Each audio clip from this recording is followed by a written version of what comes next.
Is Grand Admiral Thrawn funny? Whoa, okay.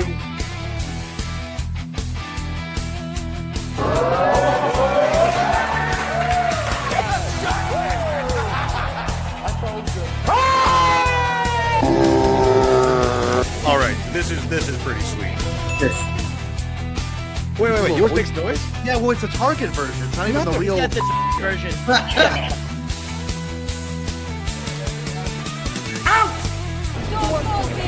Dork forces! Dork forces! Dork forces! Dork forces! Dork forces! Dork forces! Do it!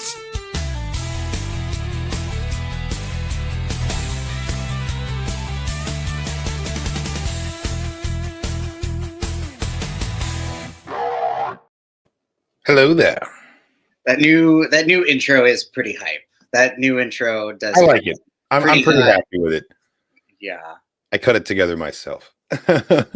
Tis true. It's 3:18 in the morning over here. We are balling. What's up, Digi? I'm glad you joined us. Yes, thank you for your patience, everyone. Thank you for the gonks. But yes, good gonks around. Happy Wednesday to everyone. I know it's the first week without Andor.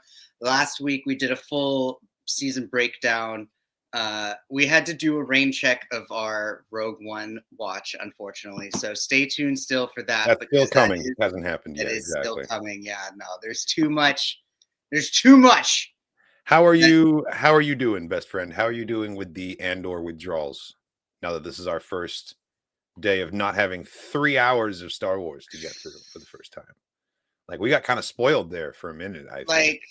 So I'm like, wait, where's my 3 hours of brand new Star Wars? It's Wednesday. This should be here. Where is it? I got so used to it. So from yesterday. Well, I mean, it's given me a lot of time to like kind of break down and process everything that we got to see, and then slowly more little media interviews and things have trickled down from a lot of the Andor season 2 actors. Getting by on the supplemental stuff. It's it makes now knowing more stuff, like stuff that was improvised, had no idea that it was improvised. Like the fact that Cyril did so much improvisation, like Krennic did stuff, like it's very cool how much freedom the actors were given. Not to mention how much Star Wars was given. I think it was like during the second or the third arc of Andor, they gave us Tales of the Underworld, of which is going to be our finally key focus of today, to this evening's podcast, going back to the glorious foundations of Dave Filoni and the amazing animation crew that Disney has given Star Wars. Has just been, fucking chef's kiss. Yeah, dude, it was really good. I'm glad that we're taking the time to like dedicate this podcast to talk about it, because it dropped, like you said, in the middle of Andor, and I feel like it really kind of skated under the radar because of the Andor of it all. That's 6 episodes of Star Wars that came out on top of the 3. Yeah, that was a busy week for us. But yeah, no, we're going to be talking all about Tales of the Underworld today, both the Cad Bane arc and the Ventress arc. There will be spoilers. You can consider yourselves warned. And we'll have another warning closer to when that discussion actually begins. Not to mention, before we talk about that, we do have a couple of news items that we were going to get through first. What were you going to say? That I feel like there's been enough time that's passed between when Tales of the Underworld has come out versus now that like a lot of people should have been able to see a lot of it. You can make that argument, Philly. However, there are a lot of people on Twitter that I'm seeing are just now watching it for the first time because they didn't get. Oh, because they were so distracted. It's true. So it's still fresh for some people, I think. And I know that some people even got to see the first episode of Star Wars Celebration, so they were like ahead of the game the whole time. So in news, we'll talk about the Finn book first. So a new book has been revealed. It's called Star Wars: The Last Order, and it centers around Finn and Jannah, who was introduced in The Rise of Skywalker. This book is coming out next year. This book is coming out later this year, October 21st, 2025. Which is kind of nice. It's in keeping with the 10-year anniversary of The Force Awakens. I mean, I'm happy to get more Finn, you know. It's kind of too bad that we're getting is a book. I feel like the man deserves a movie. He deserves a show. The actor John Boyega definitely deserves more, I think, from the character than what he was given. It's true. So this was written by this book was written by Kwame Mabalia. And in her quote, she says, "This is a 2-for-1. We get to see Finn and Jonna immediately after episode 9, and then we also get to delve into that backstory and learn who they are, the choices they made, and why they became what they became." So it is going to continue the story. It's going to be post-9 narratively, but we're going to get heavy flashbacks, and we're going to learn more about Finn's backstory as a stormtrooper, and I guess anything about Jonna's backstory, just because we don't know anything about her story, other than that, like, there was a rebellion and they refused to fire on civilians. Oh But I'm yeah, stoked. it's I'm all stoked it's for all more of this. slowly coming back to me now. That's right. She was the stormtrooper that they met on the planet with the ruins of the Death Star, and they had the dagger. Yeah.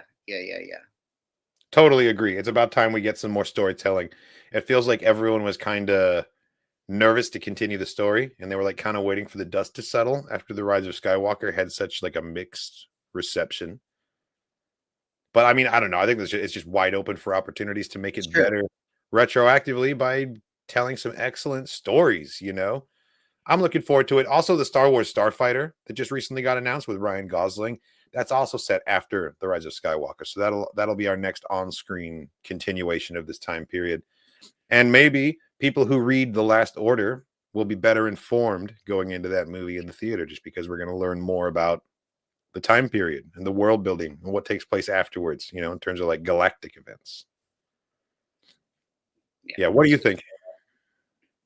I was just saying, like, even the buildup, like, there's still it's funny and interesting knowing that like there's still authors and people who are wanting to expand on stories past the last movie that we got in the like, you know, the final trilogy. To where like there's still so much prior buildup. Like there's still so much stuff that, you know, the aftermath of everything from Return of the Jedi, like, yeah, we've seen it in like the novelizations, but like to see some of it more on screen and to become more like theoretically on screen canonized would be great. Like we got to see it a little bit. Like we got to see hints of like in Force Awakens, we got to see hints of like people really not trusting Leia's credibility anymore, and like Sure. Leia used to be in a governmental position, but now she's ahead of the rebellion for a second time. But nobody really like dove into the reasons as to why and everything. Versus like in the novel, we find out it's because there's some other piece of shit senator decided to find out that like Vader was her dad, and then like, you know, publicize that knowledge of like, oh, don't vote for this lady. Her I mean, yes, it was used in an underhanded way by her political rival. But yeah, if you step away from like Leia being our favorite and everything, like, isn't that kind of something you would want people to know? Like, it's true, but she didn't even know. You don't want the heritage of the leader of the galactic government being swept under the rug. Like, it shouldn't be some secret. Like, people deserve to know, I think. But at the same time, she was raised by Bail Organa. Like you ask her who her father was, who her dad was, she'd say Bail every time. So it's like she didn't even know. She didn't even know that like Vader was. I think Vader was more of a father to Luke than anything. Ironically enough. I mean, I think Owen deserves way more credit than he gets in terms of people that like father figures for Luke Skywalker. Uncle Owen, man, he bled for that kid. He specifically calls him Uncle Owen, though. He never like he doesn't right, but he's still like the male figure in his early life. That's all I mean. Like, if anything, I guess he probably views Obi-Wan as more of a father, like a direct father figure. Than mentor for sure. Maybe a father figure. I don't know. Luke definitely has like a sad story in terms of that, of like who is parenting this kid at any given time, and how often that changes up. So it's hard for him to form like lasting relationships. It's true. Yeah. But his aunt loved him. Too bad for little kid Luke. At the end of the day, his auntie was there for him. Oh, dude, Aunt Beru is solid. Aunt Beru's got this on lockdown. Don't even have to worry when it comes to Aunt Beru. As we saw in Kenobi, she shot first in that situation. Absolutely.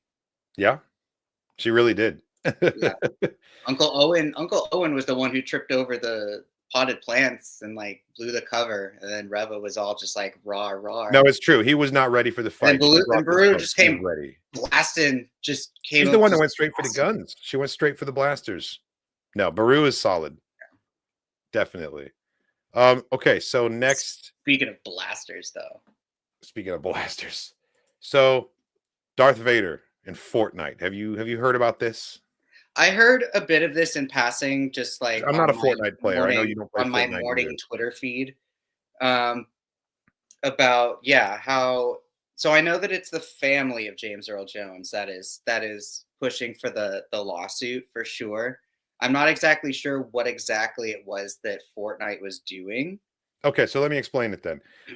So they've added Darth Vader as a character in the Star Wars season that's going on right now. They're adding all kinds of Star Wars characters to the game. The Darth Vader skin has a AI James Earl Jones voice attached to it, and players can talk to Vader, and the AI will come up with the response in the moment. As Zach Bagans would say, it's an intelligent response, right? So the internet being the internet, they The fact that immediately you start used getting this Darth technique Vader to is say incredible. like awful, ugly stuff and like racial slurs and swear words and all this kinds of stuff. Gotcha. And so the debate goes like, would James Earl Jones approve of this? You know, the late great James Earl Jones. Yes, he signed away permission for his voice to be used in future projects. That is true. Oh, he did. Oh, I thought he That. signed for his voice not to be used. No, yeah, he gave permission, and Oh. the lawsuit is not coming from James Earl Jones's estate. The lawsuit is coming from the Screen Actors Guild, and it's based on like a violation of work agreements and an unlawful use of the perpetuity clause that he signed. Oh, weird. Okay. They're more coming for the AI angle of it in general. And Epic Games does have kind of a track record of making dumb decisions with this sort of stuff. There's a business strategy there. You know, if it makes a big enough splash, does the fallout really matter? Because now everyone's talking about Fortnite, you know? But what's your take on this? Do you think that this was, do you think it's okay that they did this? I think no, I don't think it's okay because of the fact that that players or hackers were able to find a way to get the Vader AI voice to say things that are like completely Immediately. inappropriate. Because like I'm sure that goes against day of launch. Like I'm sure that completely goes against what like James Earl Jones originally would have thought. Because initially when he signed that clause of like, yeah, sure, you can use my voice on future projects, I'm sure he was thinking about that as like an actual movie or like I don't know, a more serious context or content versus like Fortnite. No, absolutely. Yeah, he wanted the character of Vader to live on in future storytelling. Yeah. This isn't really storytelling. This is just like a This merchandising. This is the James Earl Jones Vader voiceover is what it is. Right. Yeah. And okay, so yeah, so theft of property. So like it's tricky though, because nothing's being stolen. The permission has been granted for this use. That's the argument that is the argument being used for why they included it in the first place. And I will say, in defense of Epic Games, I'm sure it was not their intention to have Vader out here saying swear words and racial slurs and things like that. It's absolutely their responsibility to safeguard and make sure that doesn't happen. Like that's on them. But I don't think that that's what they set out to do. They just wanted to create a cool little thing where players can talk to Vader and have James Earl Jones's voice answer back, and that's kind of fun. Like I get it. But come on, man, this is the internet we're talking about. That's such a rookie mistake. I feel like you should know better. I feel like the makers of Fortnite should understand the minds of like inappropriate teenagers better than anyone else. You know the minds of the coming. Game. This should have seen it coming. Absolutely. So I will say, while it is not legally wrong, it's morally wrong. It is ethically wrong to use his voice in such a manner, permission or otherwise. And I think they know that too. At the end of the day, they're chasing the almighty dollar, right? They know it's going to sell. And then even the publicity from this is probably going to sell as well. So I think that's a good compromise. I think they should definitely revisit the verbiage of the contract. And I think that's kind of what SAG-AFTRA, the point that they're trying to make, because they just went on strike about this. The strike is still happening for SAG-AFTRA for the voice actors. That's why the last SWTOR update didn't have any voice lines in it and hasn't for a while, you know? Yeah. Not to mention James Earl Jones hasn't even passed away that long. I mean, like, it's true. It was fairly recent, but it shouldn't even matter. It shouldn't even matter how long it's been. because at this point you're making money off of this. It's a commercial product. It's a commercial product. You need to have all your ducks in a row in terms of permissions and likenesses. And I mean, the fact that this is still being struck against, and Epic Games is a struck company, and they're doing this. It really does not paint them in a very good light, I think, in terms of morals and ethics. Maybe legally they have this loophole, they're allowed to do it, but like, I don't know. The people defending this move by saying, well, James Earl Jones signed the contract, so technically, it's like, yeah, well, do you remember when that poor person went to Disneyland and had the allergic reaction and died, and their loved one tried to take Disneyland to court, and the Disney lawyers were like, well, you signed the terms and the conditions. Oh yeah, on the Disney Plus agreement. Yeah, on the trial agreement. Technically, like, it's the same level of asinine argument. Like, yeah, maybe you're technically correct, but if you actually look at this as a human being, there's something wrong with this picture. That's Speaking what of Disney, though, I am kind of surprised that the Disney Marvel, like Lucasfilm lawyers also like haven't been able to do it or like go about it of any sort of like as like property management sort of a thing, because Disney has no problem going after Etsy artists for like content. Oh, you mean going after Epic Games? Yeah. Yeah, I mean, I suppose. Well, I'm sure Epic Games paid them handsomely for usage of that license. You know, they're a company at the end of the day. Once they've made their money, they're good. Yeah, but they could easily just like turn that system off or turn that service off. But what's their motivation to do that? They've been paid. You know, they're not upset about it necessarily. Again, morals and ethics, I suppose. Exactly. Morals and ethics versus money. And money is what really talks when we're talking about big corporations. Like, they don't care about the same things we care about. They care about the money side of it more than what's morally right to do. And that every once in a while, you'll get like a news story that really reminds you of that. And you're like, oh, right.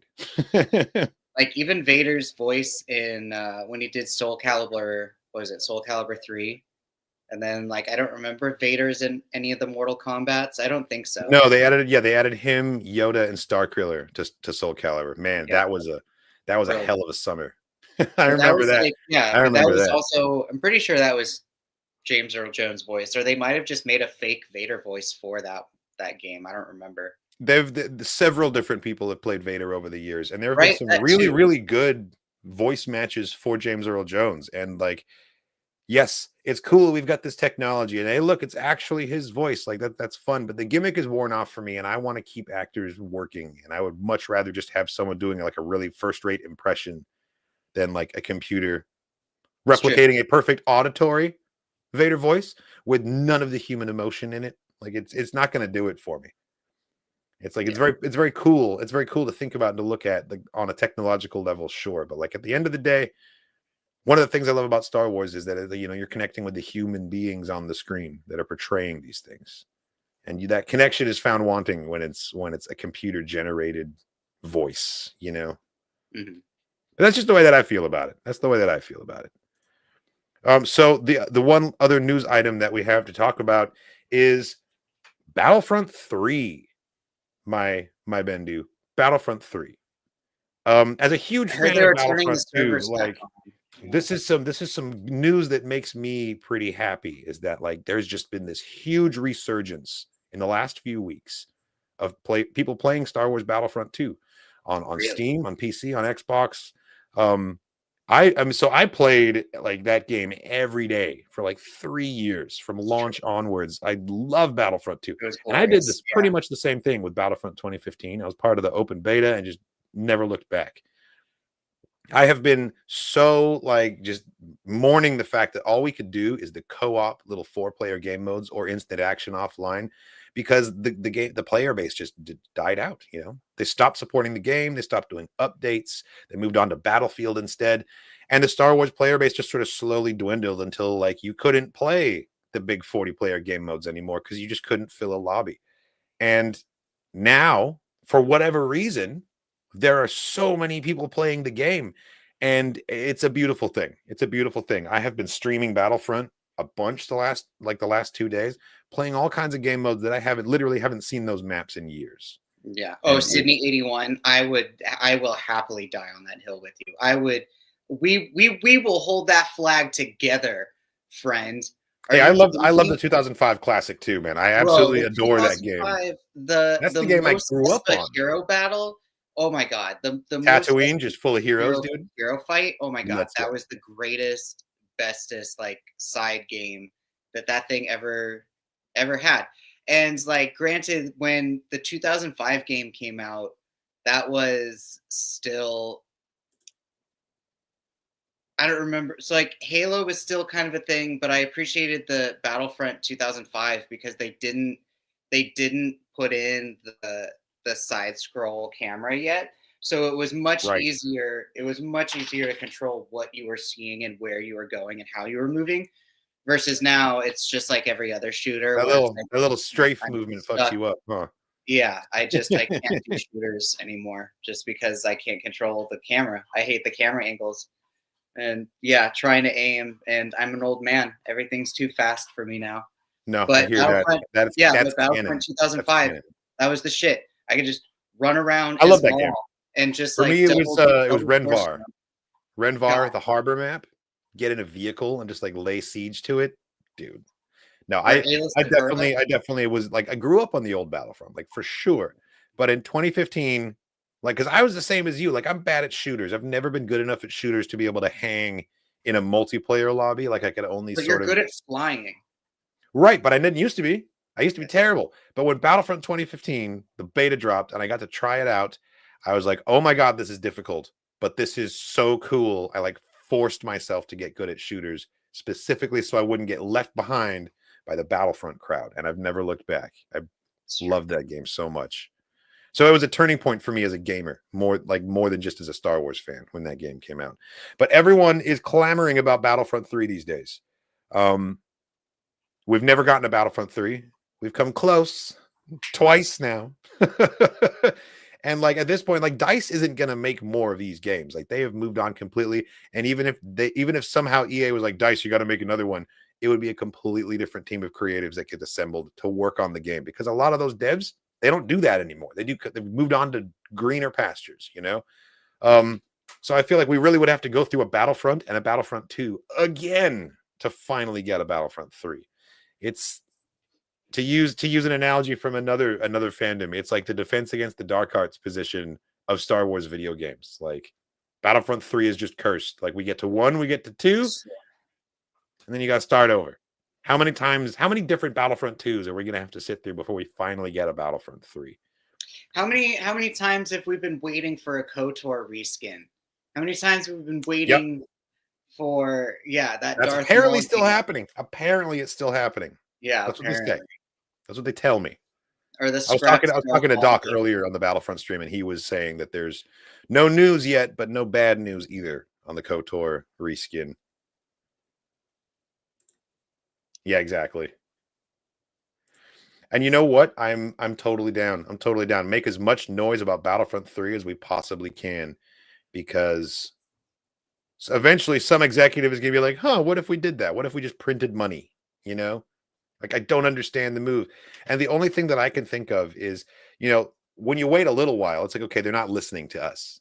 But once you cross a threshold, like they've waited so long, maybe they're waiting for something, Battlefront 2 came out in 2017. In 2027, it'll be the 10-year anniversary of Battlefront 2. Could they be waiting for that 10-year anniversary to mark, like, to drop a trailer, an announcement of Battlefront 3? Like, if I was a marketing guy, that's probably how I would do it. I would capitalize on the buzz around the anniversary to release it, because that's when everyone's hype will be at like a fever pitch. But at the same time, that's very much biased by my wishful thinking and my deep need of a Battlefront 3. Like, oh yeah, I'd approve of Battlefront 3 in a heartbeat, because I'm a fan of making money. I don't know what they're thinking right now. I really don't. Nessie brings up a good point. Do you think it's because of Andor? Maybe watching it gave inspiration to people to play again. Dude, I hope Could so. be. That would be the Could be. coolest, because there really isn't any other Star Wars game that allows multiplayer faction play in that aspect. See, that's what I was thinking about, and I think that it ties back to what we were talking about a minute ago too. I think it's Fortnite. Honestly, I think the Fortnite Star Wars season, all of these people are running around in Fortnite and they're seeing Star Wars characters jumping around everywhere, and it's making them realize how much they miss playing Battlefront and how we should have a new Battlefront by now. It's been almost 10 goddamn years. And so I think that like everyone who played Battlefront in the past logged into Fortnite and it scratched that itch, but just enough that it sent them back to the game.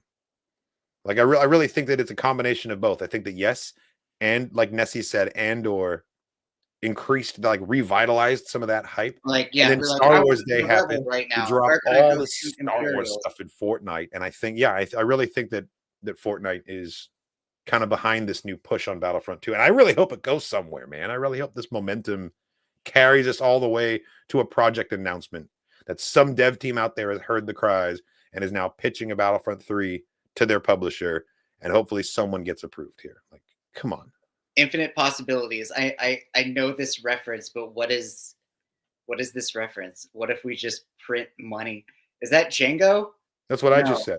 What movie is that? What if we just print money? It's not a that's movie. what He's you said? quoting he's quoting what I said like 5 minutes ago. Oh, that's hilarious. Because like yeah, seriously though, the CEOs, if you make Battlefield, you're just printing money. Like Just everyone will make buy it. this game. We can't be in debt if 100% we just make our own money, right? Like, exactly. It's a guaranteed profit. It's a guaranteed profit, you know? And like there's so many new characters too now. Like they never really added first. Well, or no, did they add? They did add a lot of first order stuff. Never mind. They added a bit. Yeah. They were really going heavy on Clone Wars stuff right up until the end. Yeah, everything. Most of the new additions were Clone Wars, right? Everything with Mando now, they could totally do more Mandalorian levels. They could totally do more Jetpack Trooper stuff. Yeah, dude, think about a Mandalorian season 3 inspired map where you're on Mandalore. One side is Mandos, and the other side is the Imperial Super Commandos, and your heroes could be like Moff Gideon and Bo-Katan, you know, or the Armorer. Like that would be dope. That would be totally dope. Like all of the assets and things that they made for 2015 that they didn't port into Battlefront 2. Like, why not? Give us that stuff too. Let us play the Battle Station game mode, you know?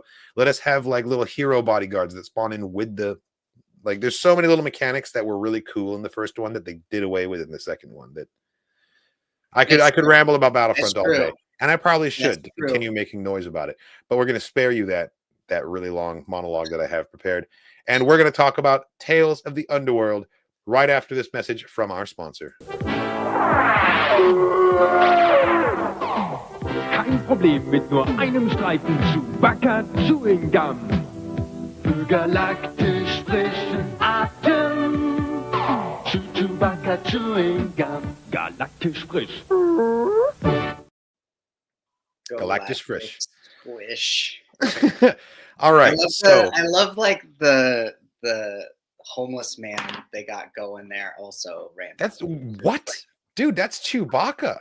Not Chewbacca. I'm talking about the random homeless man that's supposed to be maybe Ben Kenobi. Oh no, that's just a homeless guy from Mos Eisley, 100%. Yeah, no, for 100%. Sure. Like, that's just this yeah. Oh man. Okay.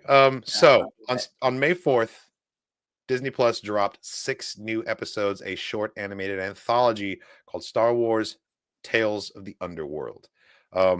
Split into 2 arcs. The first one covering Asajj Ventress and the moves she's been making. And the second one giving us a little bit of backstory on the infamous bounty hunter Cad Bane. This dropped in the middle of one of the arcs of the second season of Andor, which really was a huge sensation, a big smash hit. And because of that, I didn't see a whole lot of people talking about Tales of the Underworld, which does make me sad because I thought that it was extremely high quality. On a technical level, the animation was fantastic. It was phenomenal, probably the best it's ever been. I thought the episode stories themselves, the writing was really good. The music, yeah, it was just a classic production all around. There, especially in particular, the Cad Bane arc. It again. So Cad Bane kind of reminded me of like Andor. It was one of those stories where it's like I didn't really know that I wanted a backstory for this character, but now that I have it, I'm so glad that I got to watch it, and I'm so glad that they made it because like Cad Bane's backstory was just like so it was way more Godfather, and it reminded me way more of like The Wire, really, than anything else. Like Interesting. yeah, like the fact that Cad Bane essentially grew up in like Oh, you're talking about the Cad Bane story specifically felt like The Wire. yeah, like Absolutely. I agree. he definitely felt like some like homeless gangster kid having to like pull his way in the middle of fucking downtown Baltimore. I Just thought like of it as a noir. I thought it was like a film noir. absolutely pushing drugs and pissing off cops, and then his best friend ends up being a cop. Like Mhm. it was so Law and Order. And they had a falling out over a woman. There was like a whole parentage so reveal. Like it was so noir. There was There so was much so about it. That drama. was Yeah. no, it was fantastic. So we'll go through the order that they went through. So first up was Ventress, right? The Ventress arc, 3 episodes. I thought it was great. So I'm someone that read Dark Disciple, and there's like 2 groups of people that watch this now. There's the people that didn't read Dark Disciple, and then there's the people that read the novel. And I was pretty damn nervous that they were going to retcon the ending, because for all intents and purposes, she dies in the end of the book. Like, yes, it's left up to interpretation, but without any context or any reason to examine that further, you would interpret this as, okay, she died. Like, I get it. The waters start glowing. Wrapped Like, her in the thing, put her in the water. Yeah. knowing what we know about the Dathomir and the Night Sister magic, like, it's not a huge leap to imagine that they can bring someone back. Like, they have all kinds of magic that we don't fully understand, and I like that we don't fully understand it. When you map out magic too much, it stops being magic and it turns into science. It's the whole midi-chlorians thing. I like having a bit of mysticism in this, because it is a fantasy story at the end of the day. Shout out to Ahsoka. Yeah, full-on mysticism. God, Ahsoka is really bringing it with those vibes in like the best way. But I really was nervous that they were going to change the ending, because they've been doing that. They've been doing some retcons. Most recently, Andor, completely retconning the K2SO origin story comic that came out. But I was pleasantly surprised. They found a really like delicate way to carefully preserve the ending of the book, building onto it with this new narrative, but like nothing changes. And because we have the perspective of the characters in the chapter of the book, we wouldn't know about any of this stuff, and it wouldn't be included in the story. But that doesn't stop it from having occurred. Like, it doesn't contradict it at all. It's like a case of unreliable narrator at this point, or reliable, but he's not omnipotent. He can't see what's happening in the spirit realm in the same room, kind of thing. So I thought that was really cool. Loved getting more Ventress, just in general. I've been excited for something like this to happen since that episode of The Bad Batch, where they really confirmed she was still out there. And the whole thing felt a lot like, I don't know if backdoor pilot is even like the appropriate term for this. Like, the Bad Batch episode felt like a backdoor pilot. The way they snuck her in there, sort of what they did with Ahsoka in that season of Mando before giving her show, seeing if it worked, But I really liked that, and I would not be surprised if we get some sort of announcement in the future that she's going to be carrying a new project. The Adventures of Asajj Ventress. The Adventressers. I don't know. But that was really cool. Getting to see High Singer and Latz Razzie, those bounty hunters from the Clone Wars again, that was rad. Yeah, High Singer's design, I think, is still, I think, one of my absolute favorite droid designs. I absolutely forgot about him from Clone Wars, so the fact that we were able to see him now with absolutely cleaned up graphics and absolutely cleaned up graphics really comes up with everything, because he was cleaner. His movements were more creepy. The fact that they gave him a General Grievous crawl moment, and like he was killing soldiers left and right. The fact that he didn't speak, but he did like made like deep like guttural. It's a very like guttural grunt, and yet technological kind of like, but like still like the most beautiful Venetian Italian clown like mask face ever. But like the fact that he's just so tall, also just like there's so much goodness in his design. He was just so peak. He was Boba Fett's little babysitter for that one episode of the Clone Wars where they're in prison. Him and Bosk. Yeah, Latz Razzie also. It was really cool getting to see her again and like fighting with her crazy like bladed scarf thing that she uses. Yeah, and on the review, you brought up a very good point again of like how she's one sneeze away from decapitating herself. Yeah, if that thing gets caught in the door, like head's popping right off. gone. It's a flex to be able to wear that casually because she's got that kind of dexterity, you know. Yeah. The only thing. So Sorry, I go for don't. So going back to your statement of like backdoor pilot, I don't know if it necessarily. I mean, I don't know if it necessarily has like that full of weight. The two biggest things that kind of stuck with me. One was how her story arc definitely kind of had like a moral to the story, sort of a thing, versus like the Cad Bane was just like, look at this badass. He grew up in the dirt. This is why, like, you see the dude that like gave him his hat. You find out how he got his guns. Like, it was definitely, you got to see this gunslinger like level himself up and just like hate the world slowly. Of like, oh cool, I lost my girl. Oh cool, the fucking my old best friend who's now a cop is now with my girl and they have a kid. Wait, it's not even their kid, it's my kid. What the fuck? I've been in prison this whole time.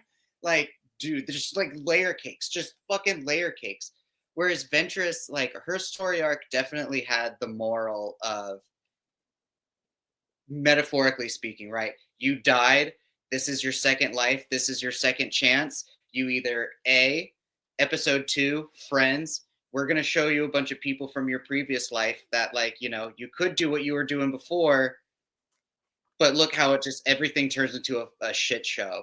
And then I did like that we saw like she was shown someone who couldn't let go of the past, like the old man from the Clone Wars, with the old man, and how that was just like that was a cautionary tale for her. But it felt kind of strange because I feel like Ventress of all people has already learned that lesson. She's already had a change of heart. She's already walked away from that side and from the war. I think that was really just a drive home that like this is a very important choice for her and to show that like give her that opportunity to change. And I agree with what you're saying about how the Cad Bane story felt, but I don't agree that there wasn't a message there. There was absolutely a moral to that story too. It's show like because Cad Bane, like to jump over to the Cad Bane arc for a minute here, he was offered so many chances to make a different choice and to go down a different path and be a different person, and he chose not to over and over and over again. I choose violence always. Yeah, he chose violence every single time. Every single time. And there's a moral there. There's a moral there because we know how he ends up, and we know that he doesn't have a good ending, and that his life isn't like he does not live a life of satisfaction. Yeah, his life like he makes some money, but his life is empty. His only friend is a little floating droid. Yeah, it's a tragedy. It's more of a tragedy than any other genre that you could think of to put it into the story of Cad Bane just in general. Like, and these 3 episodes where they were heavy, they were oppressive. It was just like a dirty noir. I really like the location. Like that's where the Bad Batch style animation really shines, is with like these wide shots and these planetary vistas. And God, the detail in these environments was just the best it's been. The best it's been. But like, yeah, there's absolutely a moral to Cad Bane's like downfall, like his downward trajectory into the character that we know. And I thought that his descent into anger kind of mirrored like the Jedi story a little bit, like the archetype of like when a Jedi falls to the dark side. Like, because there's maybe one scene where he's an innocent kid full of wonder, like the very, very beginning. He's just an urchin like his friend, and they haven't really had a split of personality yet. They're both just trying to survive. But by the next time we see him, like he's already started making those darker choices. And yeah, man, like I think the biggest revelation for me, at least, is this dude's name is Colby. Colby, yeah. His name is Colby. Yeah. Colby Bane. Yeah. Bane was even his last name. Yeah, it was just Colby. Yeah, I would try to hide that shit too. Yeah, right. He's like, oh, that's not gonna work on the street. I need a better name than Colby. That's too funny, man. Oh man, yeah. Cad Bane was a baby daddy. I mean, yeah, that is a very good point. It was a very good point of like, you have true. It shows why he's alone and why it's so empty afterwards. Yeah, yeah. Good old Colby Bane. Very Requiem for a Dream in that sense too, because you just see this tragedy unfolding, and you're just like, damn. Exactly. Damn, but I gotta keep watching. I keep watching this train wreck because you're just like, oh my god. Both Ventress and Cad Bane have trauma from their past, and these 3 episodes are an examination of how they choose to deal with it. And Ventress leaves it behind, and she grows as a person, and Cad Bane turns inward and just sort of lives in that hurt and becomes a wound collector and thinks that he's been wronged and just becomes obsessed with vengeance and coming out on top. And it warps him and it changes him. Absolutely. And so I'm forgetting the name of the guy, the mentor that takes him under his wing and then dies in the third episode. The one with the hat, the Duros with the hat. Yeah. That was a really cool, like a dark mirror of like the Indiana Jones. I think it was the third Indiana Jones, where we find out about him like seeing these guys that are robbing the tomb, and like he almost stops them, but they get away, and he's like, "Oh, I like you, kid," and he like gives him his hat.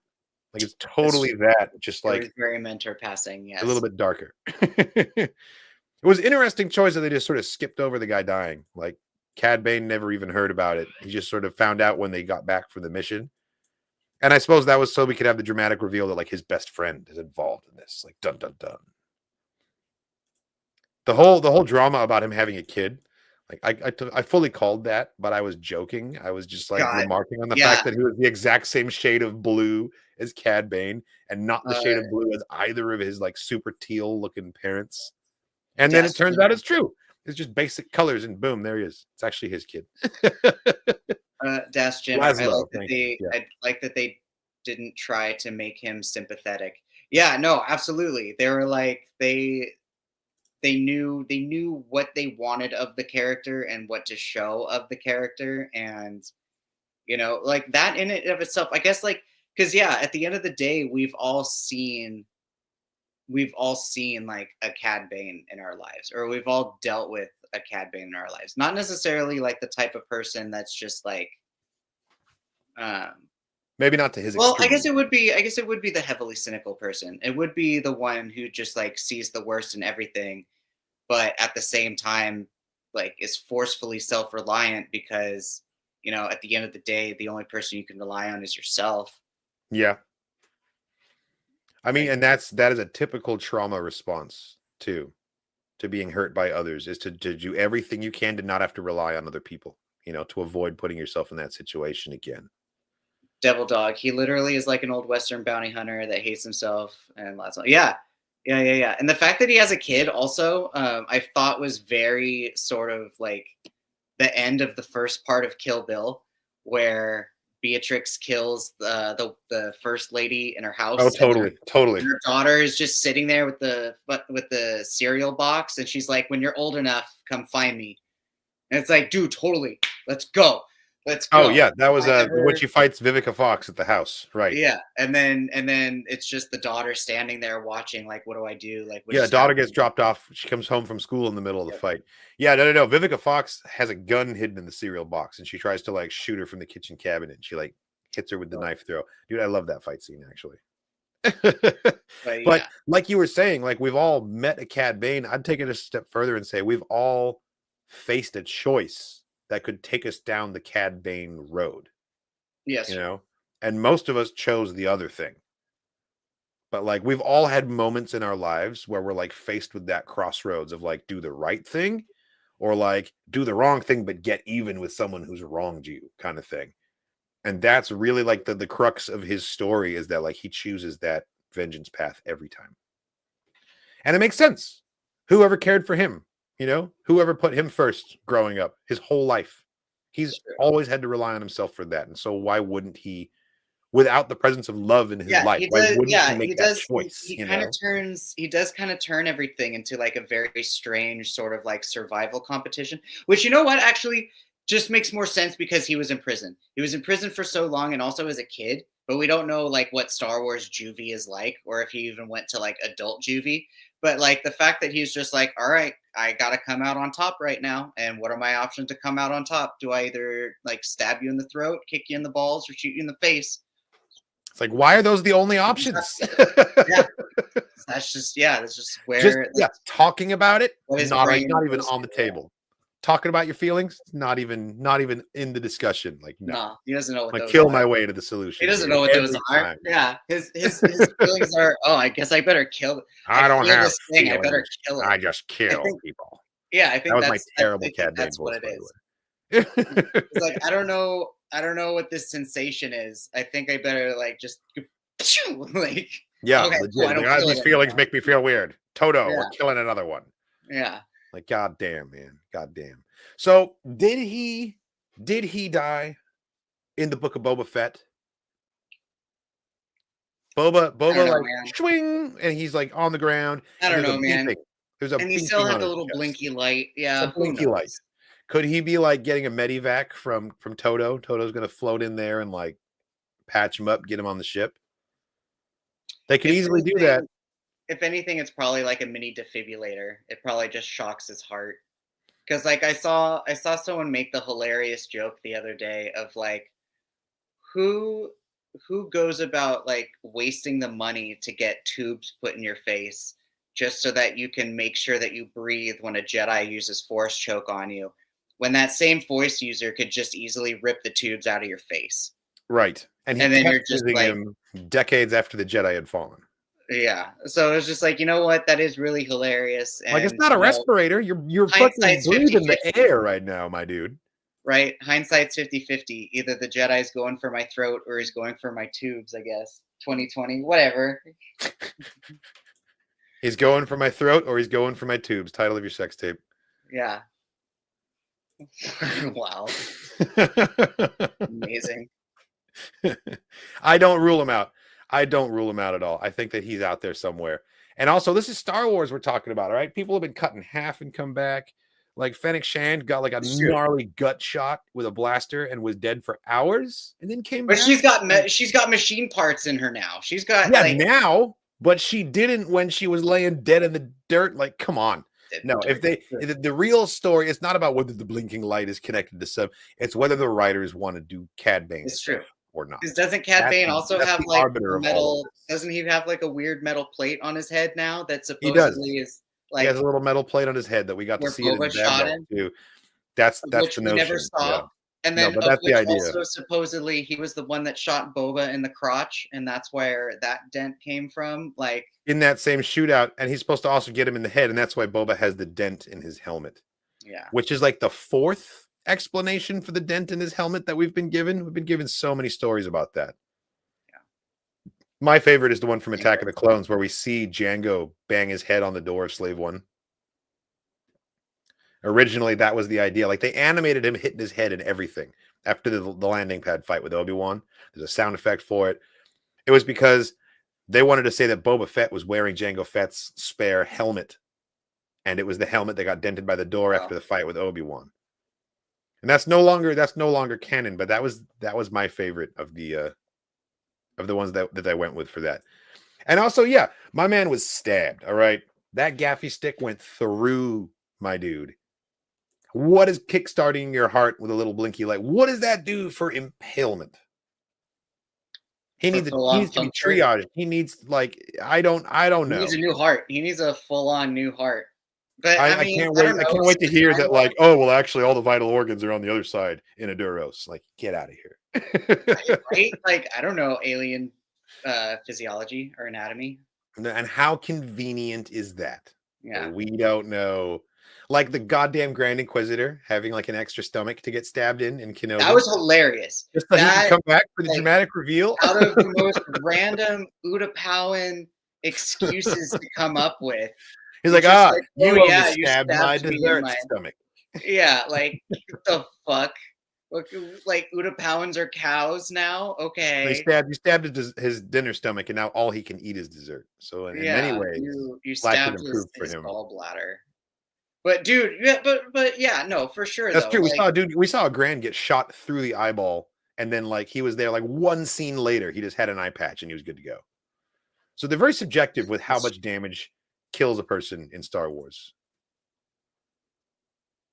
Yeah, it's true. That's true. That's true. Yeah, right. That's true, man. Because it's like speaking of Finn, like Kylo full slashed his back, full on, like crossed the spine. Yeah, he should have been paralyzed at the very least after an injury like that. Yeah, like, no, they just balked tanked his ass for the only one that I accept the weird explanation for is Kylo Ren himself taking two blasts with that bowcaster from Chewbacca. He takes one to the gut and then he takes one to the leg, and like several times before that in the movie, we see stormtroopers get hit with that and they go flying, dude, flying across the room. He tanks 2 Shattered. hits to the gut with that. He's just like, ugh, okay, I'm good. But he's bleeding, and he's hitting himself, though. He's hitting himself Right. and bleeding. Well, that's just it. That's just it, is that he's using the Force to like sort of protect himself, but also to continually stoke the pain from the wounds to give him more like fury and give him more power. Rage So I actually really like that. I really like that idea that Kylo is like he's capitalizing on this wound that he just took.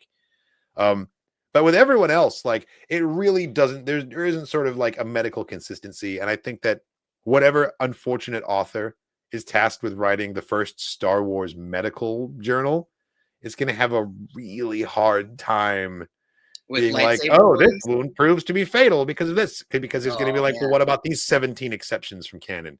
Like everything has either killed or not killed someone in identical circumstances based on the whims of the writers. So like, I don't know how you could create like an overarching logic there. It really just depends on what the writers want. Or like you know? Shin, yeah, dude, or like Shin Haidi's very sexy stab in Sabine Wren's stomach, just like yeah. Oh, it just got a perfectly- dessert stomach. See, she's good to go. She's good to go. Desserts. Yeah, same with Reva. You know, it's she got slashed too, or no, she got impaled. She got straight chest stabbed. impalement. She got Was it stabbed, chest too. cavity impalement, man? Like, yeah, I don't know how you survived this stuff. anger. And like, She sure, raged. you can use the Force also. to like bubble heal at least a Yeah, little no, bit. she was hitting herself. She was raging through that one though, and then she's like, "I gotta kill the kid. I gotta kill this kid." And then, well, like, I mean, I don't know. Like how much, how accepting are we really going to be about the Force and how much you use it? Like, can you repair your organs, or at the very least, like the lightsaber blade just tore a hole in your heart? Can you use the Force to kind of like plug the hole till you get medical attention? You're just sort of like holding a wall of air in place so you don't bleed out. Is that allowed? I don't know. Because if that's allowed, now suddenly it's like, okay, well, why aren't I just like pinching that nerve in your brain with the Force and killing you instead of having to fight you? Like we have to have a limit to this, or else it's like, well, now because then you get back into the age-old argument of like, well, why don't the Jedi and Sith just stand at the edge of the room and have their lightsabers battle in the middle using the Force? You know, why put yourself in physical danger when you have telekinesis? We've never really satisfactorily answered that question, but we have to have a limit so that questions like these don't derail everything, you know? So like Reva gets impaled. She's got like a torn something or other and a punctured something else. Can she just sort of like hold her shit together with the Force long enough to get medical attention? Like, is that viable, or is that like cheating in terms of writing? Because there are ways we do and don't use the Force, you know? Exactly. I mean, these are the questions that keep me up at night. This is the sort of stuff that I think about instead of, you know, important stuff. But like, Sabine needed I want an answer to immediate that. medical attention. Sabine needed immediate medical attention. Reva's You're not attack wrong. or Reva's stab was in like large intestine. Again, lightsabers also cauterize their own wounds, so it's not like they're bleeding out necessarily. But Right. they do still have an open ass hole. You're very right. They still have an open ass, like burnt hole. Still have an open asshole. You heard it here first. Yeah. Sabine was like right through the shoulder. I mean, Qui-Gon was through the spine, man. Like Qui-Gon, that was just straight up kill shot. Like Maul knew. There was no saving Qui-Gon. And also, Yeah. I don't think Qui-Gon wanted to be like, he wasn't Also, like who knows? Maybe depressed or Force anything, but heal- like he felt it was his time, and so he just let himself go in that moment. You know, he was like confident that Obi-Wan will train the boy. I'm good to go. I'm returning to the Force. I'm done. You That's know? true. Not to mention, like, I don't know. The will Force to live is healing- important. That's all I'm saying. We hadn't really seen Force healing as a concept until much later in Star Wars now. Yes. Like, as far as like the prequels and sequels go, like that really didn't seem like a concept outside of like video games. So Force healing is one of those like rare talents. It's like psychometry, which Cal Yeah. Kestis can do, where he touches an object and like witnesses events connected to it. Quinlan Voss can do that too, his tying it whole all back to yeah. Dark Disciple. But I think that Force healing is just one of those like you're born with it or you're not. Can't be Yeah. taught. It's a special talent that only certain people have. And that's how I'm able to like mentally reconcile. It's like it's a part of this world, but we don't see it in these movies. And the real reason is because it hadn't been established yet.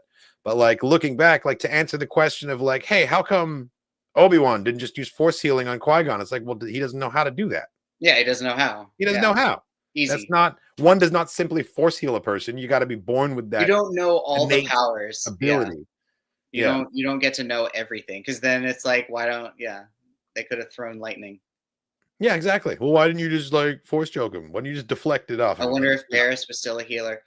Well, bro, you should go watch Tales of the Jedi, maybe. And they Tales of the will Empire. give you- Tales of the they Empire will- was the Barriss one. Oh yeah, Tales of the That Empire was gives you- dope. that gives you all the Barriss. That gives us all the Barriss. Oh, speaking of Barriss, Fantastic. so I'm wondering, and like I know it's so hard for us not to talk about Andor because that's just dominating my thoughts, but Barriss breadcrumbs in Andor season 2, maybe we know that Marva had a falling out with a Force healer, and that's why Cassian didn't like Force healers. It was because of some interaction Marva had with one of them 10 years ago. What if it was Barriss? Not to say there's only 2 Force healers in the galaxy. Obviously, there's more. There's Barriss, and then this lady who was clearly what Mon Mothma asked the Yavin Barber, do my hair like hers, and then she got something completely different. Because Barriss, That's absolutely what happened. Mon Mothma saw the Force healer and was like, I want that haircut. I doubt it was Barriss, because Barriss was also like, one, she was hiding from Inquisitors and doing her own thing, but she was also helping. Love those books. She was also helping Force-sensitive kids find their way to the path, and Yes. like helping like Jedi survivors find their way to the path. So I don't fathomably, I can't think of any reason that Cassian, Bix, and Barriss's paths would have crossed, unless Bix and Cassian were like flying a ship and Barriss was like, hey, I have a bunch of refugees for you to pick up, and then like they cross paths that way. Well, I mean, somehow.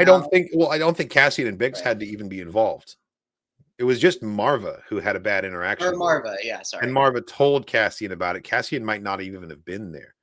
And we know that Marva was like a salvager, and she would go to random worlds for random reasons looking for things. And it's possible she just like encountered Barriss somewhere. Hell, it's possible Barriss is the reason that she screwed up a job, you know? Like she was like, I need to retrieve this thing for salvage. I've been sent here for it. And Barriss is like, no, that'll upset the balance of the people that live here or something, and like prevented her from doing it. Like, who knows? Like, who knows what happened there? That could have been a very passive Jedi thing. Yeah. Totally. Without drawing too much attention, but still sort of like maintaining the order. Yeah, no, in conclusion, for Tales of the Underworld, I really enjoyed it, and I hope we get more tales of blank in the future. Oh, absolutely. The art style has been like, they have achieved the pinnacle of like, it looks so good. They're just doing victory laps every time they release a new animated thing now, because God, it looks so good. I really enjoyed it. I want more, and I'm very happy. Like as a Legends book reader, I'm very happy that Tales has become a thing again. Like some of my favorite books were those short story compilations, you know. It's true. As you found out in Celebration, I mean, we're getting a Vision season 3, so I can't wait, dude. I can't wait. All the more Star Wars short stories and all the more Star Wars animation is. I believe that is our next one of its greatest storytelling. Star Wars Vision season 3 is what we're going to be meeting up for our next reaction series. I believe that's the next thing it's coming out later this year. So end of the summer we'll be doing that. Dude, I'm so excited. I'm so excited. Right, so Sydney 81 and Devil Dog 22. On that note, okay, so I will on that note real quick. There is a movie on Hulu called Damnation.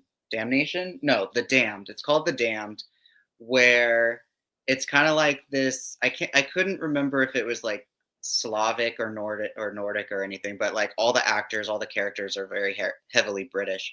But anyway, Sure. It's like this small fishing town, and essentially they go through a plague. Long story short, the Hound actor is like one of the main, like he's kind of like the head fisherman guy who's trying to like keep everyone from like losing their shit because everyone's like going hungry and whatnot. Rory McCann is the actor's name, by the way. But he, so like, because initially I was worried. I wasn't sure if he was going to come in it, because like I saw him in Game of Thrones, obviously, and then I saw him in Jumanji, and like I saw him in one other project, and it was just like, man, like I don't. He's just very blundering, like, oh, I'm big, strong, like kind of dude, and like Balin Skull wasn't that at all. but it was like seeing him in this particular movie and seeing him in that role. I was like, okay, I think I can see you as like It was a bit like more of a grizzled reserved old, kind of character. more grizzled old Balon, like because like we got to Sure. see Balon with Ray Stevenson. We got to see like youngish Balon, like still Master's Well, Apprentice, A like young man in still, his 50s. like still doing like bounty hunter stuff. Sure. Whereas like now this part of Balon, we're seeing him like he's been roughnecking it, he's been camping, he's been studying the Mortis gods. So like I think like I feel more comfortable with it now, seeing him in that role and in that movie. I mean, he looks older. It looks like they've aged him up and they've like made his beard a little longer than Balin's in the last season. Are you looking at his picture in the dams? Oh, there, yeah. This is him as Balin. Yeah. And Balin's beard was never quite that long. So I think there will be a time jump and they'll be able to explain some of the differences that way too. Because this man's just been on Peridia, just wandering around, doing God knows what, the whole time. I do hope they also make his lightsaber look more orange. In that particular shot, it did look a little bit more on the reddish spectrum. And a lot of the Black Series toys kind of fucked that up too.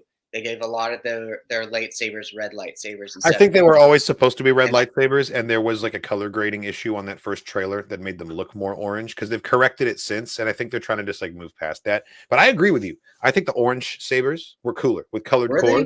It was like, very Legends Dark Jedi feeling. Did they change it that vibe since Ahsoka came out? They haven't like changed it. I think they've gone back and tweaked the colors a little bit. Oh. Because I remember that in that first trailer, they're way more orange than they are in the show. Or like even when our first watch through and our reviews, like those sabers are pretty orange. That's the thing about having the show on a streaming service is that they can go in and make little changes. Like remember Admiral Jeff Blue Jeans, who is no longer in that episode? I do. Yeah, if you want to find him, you have to actually have like a hard copy of that episode. Season 2, episode 4. Of Mandalorian. Yeah. Don't tell me I deleted it. Like I'm sad about Ray, but still. Yeah, no, for sure. The Hound in the House. Yeah, no, he was really good. So any of you in the chat, any of you watching us live or later on, if you have Hulu, yeah, go see The Damned if you have a moment to watch. Like it is a little slow. It is a slow burn. I will say that is a slow burn. But it does eventually get there, and it does very much have like the feeling of like you're in a very small, frozen over fishing town, and there's a plague, and people are losing their shit. I'm down. I think it sounds pretty good, actually. And I will say to you to go back and rewatch some key scenes of the Hound from Game of Thrones because there's a lot of emotion there. There's a lot of nuance in that performance, and it's not all just he's a big tough guy. Like there are some very reserved, like sensitive. Like raw moments. No, that was more his character in Jumanji. His character in Jumanji was very like, sure. Well, I mean that was like he was playing a cartoon. But Game of Thrones, I would say, like, is a pretty good example of how versatile he can really be. I found the clip that I was looking for the Admiral Jeff Blue Jeans. This is a Dork Forces exclusive. You won't find this on Disney Plus anymore. But look at this guy that was left in the shop. Hurry up, purge the drives. Destroy it!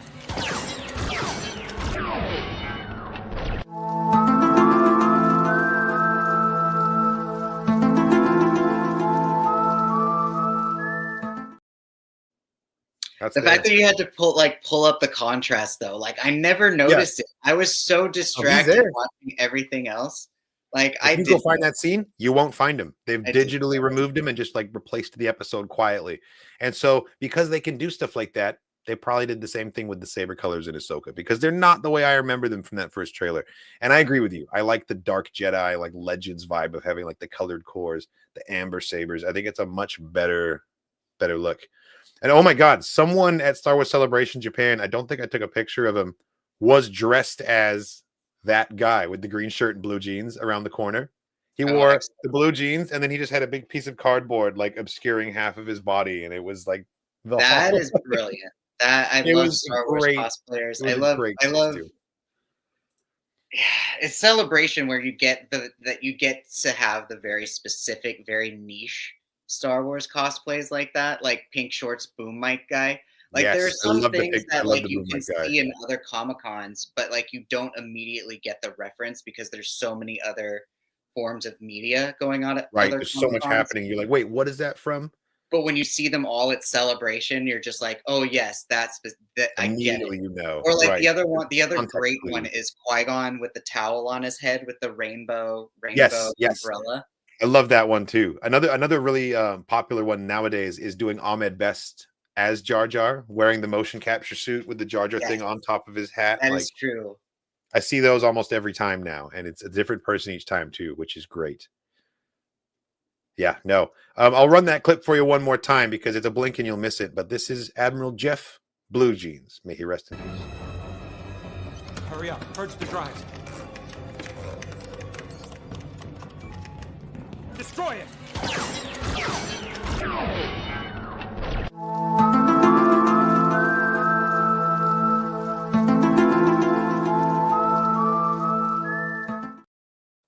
Yeah, Devil There you Dog. go. Exactly. The orange sabers show that they were neither Jedi but not fully dark nor light. Exactly. Totally. They Totally. were bounty hunters. The symbolism works really well. I just liked it on an aesthetic level. I just like that it made it feel more like old school, like this is a Dark Horse comic story being told, you know, like it just had that vibe to it.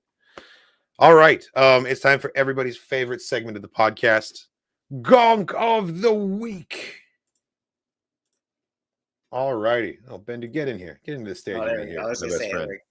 There we no, go. Gonk. This is a Gonk head. This is It is, isn't it? I don't know. I feel like this might need to be blurred because it's like this is wow. You're showing us where are you going with this? this is graphic. It is a little graphic. Well, hey, if you think part of that's the graphic, check this out. Heyo. So this is a Oh, what? Gonk droid mouse droid combo. Oh, okay. Yes, today's Gonk of the Week comes to us from Chris Dover. It is a Gonk mouse droid. It rolls around on the floor just like that, like a couple inches from the ground. It's got like a nice set, like an RC car build on the It's underneath. a Gauss droid. It's still a work in progress. You can see it's The currently monk. unpainted. It's been 3D printed. It's got the little the machine lines around it. I like it. I like it. I think it's fun. It's a fun exploration. And look, it has the little horizontal bars on top that a mouse droid has too. It's like it really is combining the two styles. Unpainted, it kind of also makes it look like it's like the buggy that you would sit in at a roller coaster ride. Oh, totally. I totally see that. I'm gonna go ahead and give an educated guess that it goes gonk gonk gonk gonk gonk gonk gonk gonk. That would be my guess, but I actually don't know. We'll have to get an update from Chris Dover when he finishes the build, and maybe he can send us a little video with some audio in there so we can see it too. So you know what? Honestly, now looking at it more and thinking about it, I feel like Rise of the Resistance really they missed. This is a missed opportunity. They like the next Star Wars ride needs to have droid shaped. I mean, Rise of the Resistance, you're in a droid. You're already in a droid buggy. I get that. I understand. You're already in a little astromech controlled little trolley. Yeah, like you're already in a little astromech. But like that'd be fantastic. Are you kidding me? Or like I would make it my daily driver. I'd take it to work every day. Or like how in Cars Land they have the Tomaters. What is it called? It was like Tomaters like rodeo. That's right. It was like I was like, what's the thing with the cows? It was just fucking rodeo. It was like, yeah, you could have like a droid rodeo, and you have to totally like that could be one of the little things you have to sit on. Yeah, I think this is Disney Imagineers. Hit us up. We got ideas. Yeah, seriously, hit us up, Imagineers. Come take our ideas and pay us for them. Yeah, that's how it works. Bumper car, dude. Yeah, Sydney. Exactly. Could you imagine Star Wars bumper cars? Oh my god. Or like Star Wars boxcar races. Oh man, I want a cartoon version of Sebulba's Pod Racer now. I want a little Matryoshka Gonk set. That's a great idea.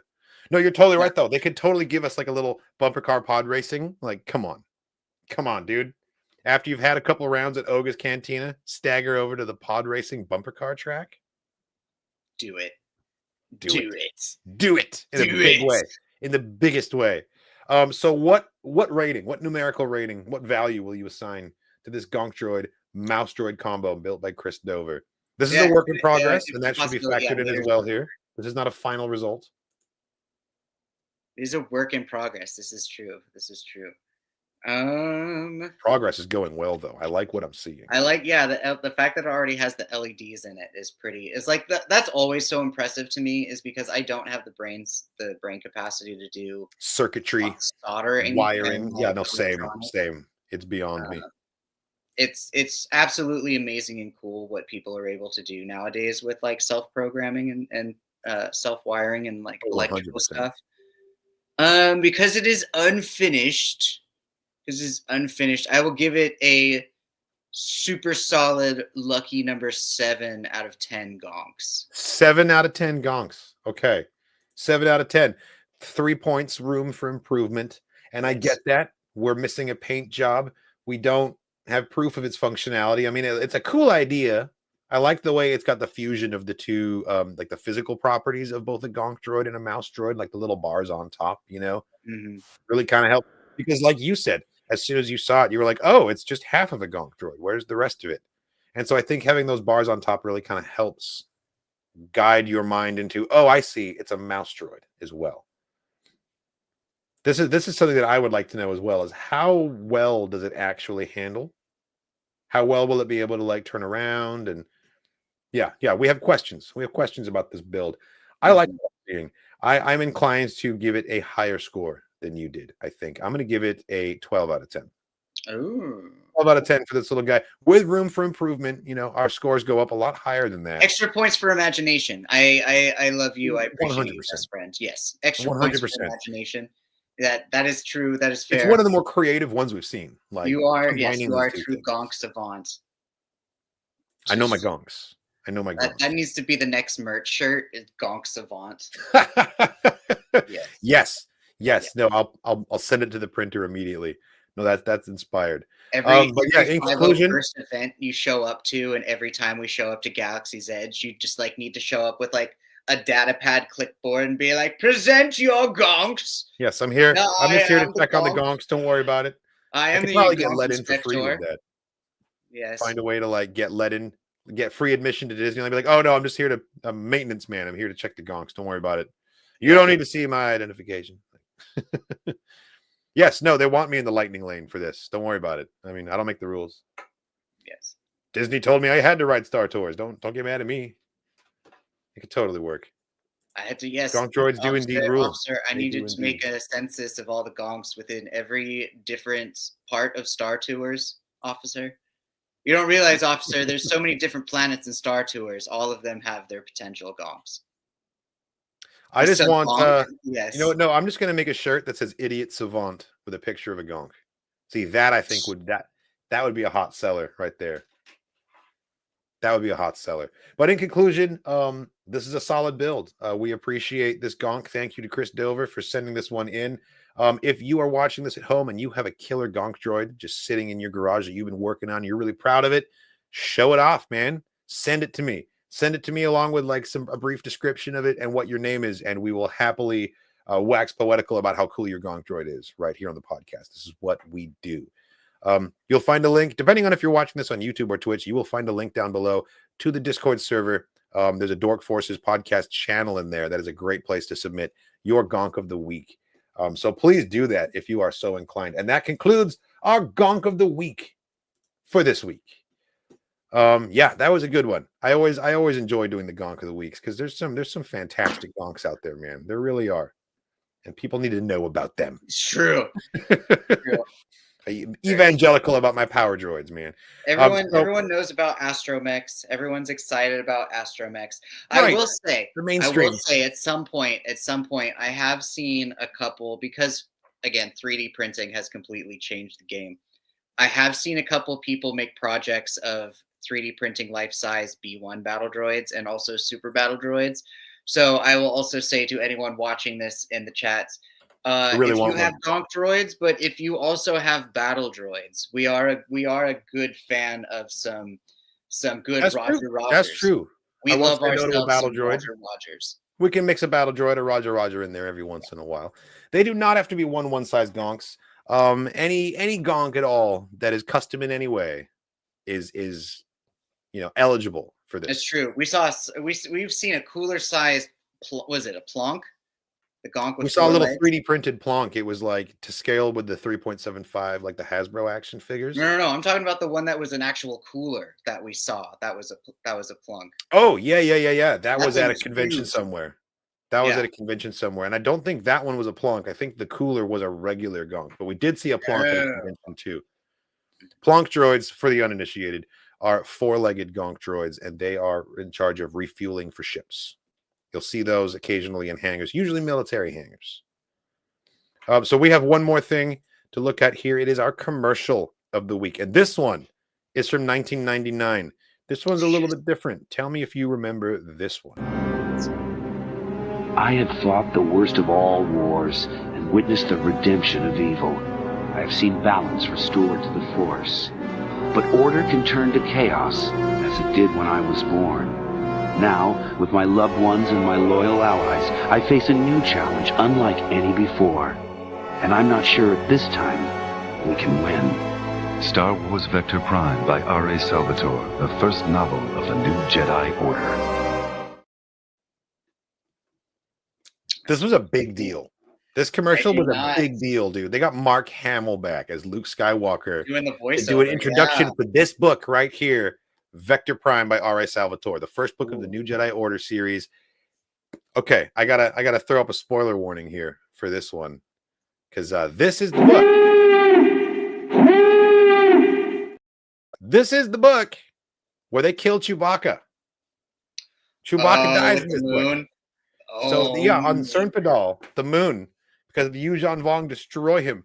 But yeah, dude, they went all out on the multimedia blitz for the New Jedi Order, and they even got Mark Hamill to dust off the Skywalker voice and come back. And my God, the number of times that I watched that commercial over and over again, because I had it on a VHS tape. Yeah, dude, that was a very unique time of hype. Commercial, or was it on? Was it a different movie that you had recorded? It was something else. I don't even remember what it was, but it was something else. And one of the previews at the beginning of that was the Vector Prime commercial. It was something Star Wars related, but I don't actually remember what the VHS was. But yeah, dude, that was a very big deal to get Mark Hamill introing a book. And I feel like they have the resources and the pull that they could start promoting their books this way these days. They could have had TV spots running for the High Republic releases. They could have found a way to do that. But watch this again. It's just 30 seconds. It's just such a cool little commercial. Or if they had Sam Witwer for your mall books, absolutely. Yeah, they did so much potential. I had fought the worst of all wars and witnessed the redemption of evil. I have seen balance restored to the Force. But order can turn to chaos, as it did when I was born. Now, with my loved ones and my loyal allies, I face a new challenge unlike any before. And I'm not sure at this time we can win. Star Wars Vector Prime by R.A. Salvatore, the first novel of the new Jedi Order. So is that what the Yuuzhan Vong are supposed to look like? Yes. The Yuuzhan Vong are relatively normal looking humanoids, and because of their religion, they scarify and mutilate their own faces as a way of honoring their gods. And so a lot of times they will cut off their lips to expose their whole teeth. They'll cut off their eyelids. They'll scarify and do all kinds of crazy stuff to their skin. They're like ultimate body mod enthusiasts. So they're Slanesh. Okay. Kind of. Yeah, there's actually a lot of parallels with the Yuuzhan Vong are one of the closest things to a 40K thing. Not really though, because they're not all about spreading. Are they like the Borg then from Star Trek, because they want to consume and convert? No, it's more that they are superior and they are on a holy war. This galaxy that they're invading has been promised to them by their gods, and so they deserve it. It's theirs by right, and they're going to kill they call the Jedi infidels. They're fully cleansing the galaxy so that they can live here, not because they don't want to assimilate people. They want nothing to do with humans. Humans are inferior to them, and they want to just get rid of this infestation so they can have these planets all to themselves. It's full on, just they're trying to colonize the galaxy, and they have insane technology. that isn't really even technology. Like it's organic. They have living ships, and like their armor is made of coral. Like their weapons are these giant staffs that are actually like snakes that can go hard for them to like fight with, and it's crazy. And the biggest like advantage that the Yuuzhan Vong had is that you can't sense them in the Force. They somehow exist outside of the Force, and there's a whole twist with that I'm not going to get into. There's quite a lot of books in this series. Yeah, and their weapons are lightsaber resistant as well. Nice. So lightsabers can't cut their weapons, and you can't feel them in the Force. So like, how does the Jedi fight this? You know, not very well. Spoiler alert: not very well. A lot of people die, and the galaxy is forever changed. But one of the crazy things that they can do is they have creatures that will terraform planets. They have creatures that will, like, that's how Chewbacca dies. Is a spoiler alert. The Yuuzhan Vong have a being that nestles deep inside the planet and uses like a gravity well to suck the planet's own moon down into the surface and just decimate everything. It's pretty nuts. Yeah, they use a Dovin Basal, and they do it on the planet of Cernpadal, and Cernpadal's moon gets just pulled down and crashes into the planet. God, and Chewie and Han are there evacuating people. Han gets away, Chewie stays behind, and it's all bad. And then Han Solo is a fucking useless mess for like 7 books. God, it took so long for him to. Oh man, yeah, it's all coming back to me now. Just how frustrated I was with that. His kids hated him too. It was, he was going through it. Sign point to yes. One of his kids turned evil. One kid it's not didn't. Confirmed yet. Yeah, that also happened in this same series. Yeah, all of that happened in this series. Maul fought one allegedly. I don't believe that's canon anymore, but I do think that the Yuuzhan Vong, like, there was probably talks of having them adapted into canon, and then decided they wanted to have it be their own thing. The Grisk and the Yuuzhan Vong have a lot of similarities. I was gonna say, when did Maul supposedly fight one? That was a Dark Horse comic. I'm pretty sure when he fought one. Just like an individual, just like one of them popped out in the middle of nowhere, and he was like, "You fucking look weird." Yeah, Salvatore was was really written into a corner there. He he really didn't want to kill Chewbacca. He was told by the Lucasfilm higher up, he's like, okay, make a big splash, kill a main character to like, get everyone's attention in this book. And he's like, okay, well, I guess I can kill like Lando. They're like, no, we need Lando for this. Well, what about Leia? Oh, we can't kill Leia. We need it for this. What about like Luke Skywalker? Are you crazy? You can't kill Luke. And the only person left was Chewie. He was the only one that they like didn't have a problem with him killing. Man. And Chewie was like his 5th choice. It was not what he wanted. And he said he got like death threats. He got like hate mail for years from angry fans because he's the man that killed Chewbacca. And like, I get it. And I remember learning about that when I was like a teenager and being like, whoa, like that's kind of intense. And I remember that was like my first brush with like the ugly side of Star Wars fandom, which I'm very familiar with as an adult. But like as a kid reading this book for the first time and then finding that out, I was like, oh, whoa, people did that? Like Star Wars fans did that? That's crazy. And then the prequels happened. And it was a very eye-opening experience for me. It's true. Yeah, I've been around the block with that one a couple times now. But back then, I had no idea. It's a dark time. The way he dies is a little silly, but like, it's nothing in the New Jedi Order. Dare I say, nothing in Legends fully escapes that criticism. If you step back, if you take a step back and look at it, it's all a bit silly. It's all the fact that Luke has an evil clone named Luke. Like, Luke in itself is a joke. Yeah. Something about the cloning process adds an extra letter to your name. It's canon. Don't look it up. Don't bother Pablo with that one. Yeah. Well, I just remember that commercial blowing my mind as a kid, and now I want to reread the books. It's been so long. It's a crazy story. It's because it really is. Because I thought wasn't the Yuuzhan Vong a big issue or big problem for like the Chiss Empire also? Yes. Or who was it that the Chiss were fighting? So originally the Chiss were fighting the Yuuzhan Vong. And now the Chiss are fighting the Grisk. And that's in new canon. That's been established in the Timothy Zahn new Thrawn stories. Gotcha. And just like that, just like Sydney was asking about, I think that the Grisk are meant to replace the Vong in a lot of ways. Because the whole outbound flight thing was supposed to tie into the Yuuzhan Vong war, and it was the Yuuzhan Vong invasion is what Palpatine feared and why he built the Death Star, was this theory. It was like to protect his empire from an outside invasion from the Yuuzhan Vong. Huh. But now the Yuuzhan Vong have been turned into the Grisk, I think is kind of how it's... Exactly. But now we're changing that notion because the Vong are no longer canon. They've added this extra galactic enemy in the Chiss Ascendancy, and so we're probably going to build on that. If we ever get some sort of a galactic invasion story, it'll be the Grisk and not the Vong. I think that's pretty safe bet at this point. Yeah, man. Do you have anything else that you want to bring up before we sign out on yet another successful Dork Force podcast here? Just potentially thinking about the craziness of just like somewhere in the metaverse, like if Palpatine, not necessarily if somehow if he was just like honest of just like, I, you know, like as forming this new galactic empire, I have fear, or I've, you know, worries and thoughts of outside invaders taking us. Therefore, I'm taking this opportunity to make a new weapons project. Blah, blah, I mean, blah. that might have flown. He had enough sycophants that he might have gotten that supported with that level of honesty. And it's one of those things that it's like, yeah, maybe he could have done that, but that wasn't an idea yet. You know, He was just too deep in his own sauce. He was just too in on himself. Really, really was. Yeah. Yeah. Can you imagine?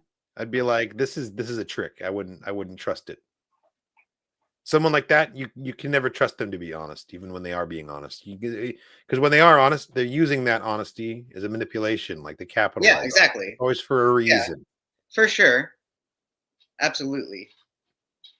Well, in conclusion, Palpatine sucks. It's an energy project, and then you get in trouble for, you know, an entire genocide and gouge mining a planet twice, and like twice that we know of, twice that's been recorded and documented, probably more than that. Ugh. Oof. Yeah, Palpatine sucks. Tales of the Underworld is awesome. A Gonk droid mouse droid combination is a fantastic idea, and getting Mark Hamill back to voice a commercial to be Luke Skywalker again for a novel, that's pretty awesome, and I wish it happened more often. It was kind of this one-off thing. They didn't promote anything else after that in the same way.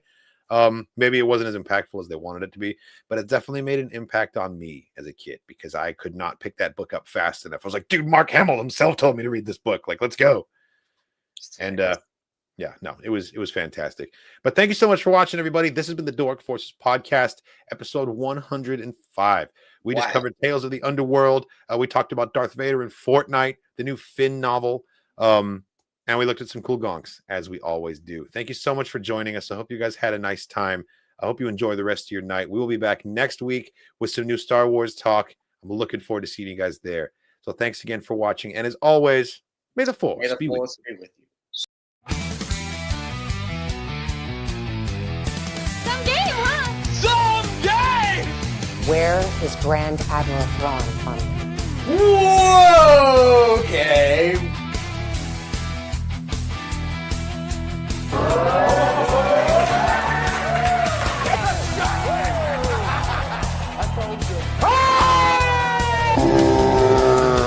All right, this is pretty sweet. Wait, yours makes noise? Yeah, well, it's a Target version. It's not even the real version. Out!